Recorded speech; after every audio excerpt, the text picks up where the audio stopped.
Welcome back to our tutorial series on SQL and PL/SQL concepts. In our last video, we have seen the basic introduction of SQL. Today, moving forward, we'll see what is a select statement and how it is used. Information is stored into database into the form of tables. To extract the information from table, we use select statement. Select statement can be used to extract information from single table or the set of tables. I'll show you the basic select statement syntax.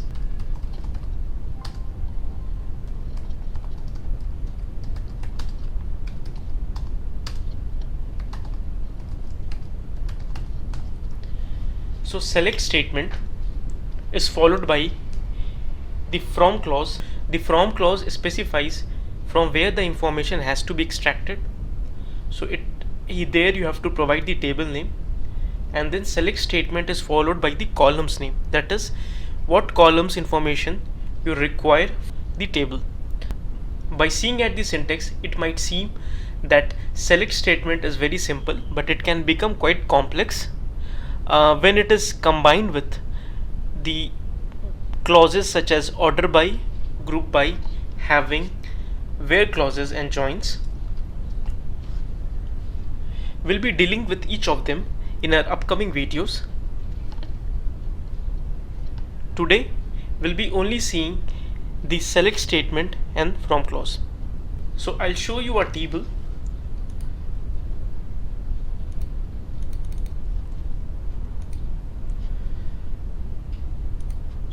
So this is a table employee. By the way, I have made a separate video on how to install Oracle database onto your machine and the SQL developer. I'll recommend you to go through that video because that would help you to get a database and practice the concepts which we would be discussing.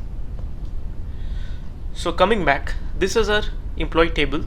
It has information on the employee name, email address, phone number, hire date, job ID, salary, manager ID, department ID, and commission PCT. So in select statement, we can extract information from either a single column or multiple columns coming from a single table or different table.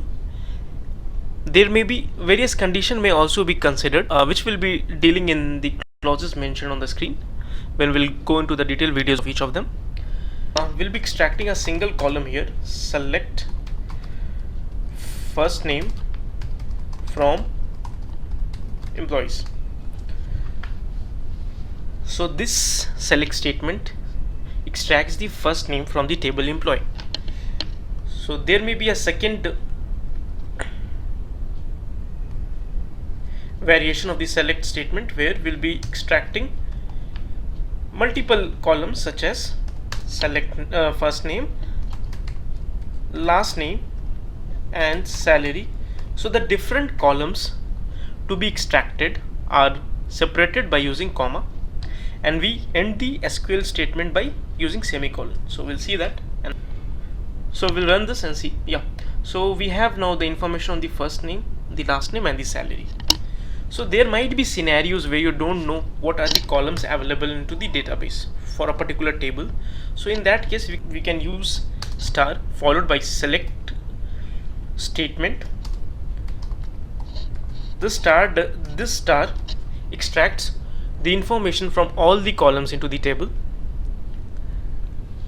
But I would suggest you to don't go for this star, because say in a real world scenario where you're extracting information from a table and at the time of extraction there are 4 columns, but over time the number of columns increases in that table, then your query will become redundant. So it's better to avoid that.